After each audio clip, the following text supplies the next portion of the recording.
আমার শাশুড়ি মা ঠিক 20 বছর পর এই রান্নাটি খেলো। মা এক আত্মীয়র বাড়ির অনুষ্ঠানে গেছিল, সে 20-22 বছর আগেকার কথা। তারপর সেখানে এই রান্নাটি খেয়ে এত ভালো লেগেছিল, এখনো নাকি মুখে লেগে আছে।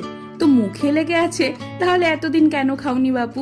উত্তর না হয় পরে খুঁজলাম, এখন রান্নার রেসিপিটা দেখি। প্রথমে মাছের ডিমকে সেদ্ধ করে তারপর জল ঝরিয়ে ওটাকে হাত দিয়ে গুঁড়ো গুঁড়ো করে নেওয়া হয়েছে। তারপর কড়াইতে সর্ষের তেলে আদা কুচি, পেঁয়াজ কুচি, খানিক লঙ্কা কুচি, নেড়ে চেড়ে নুন হলুদ, তারপর ওই সেদ্ধ করে রাখা মাছের ডিমগুলো। এবার এটাকে হালকা আঁচে বেশ রয়ে সয়ে বানাতে হবে। আর নামানোর আগে একটুখানি ধনেপাতা কুচি, বাস আর কিচ্ছুটি না।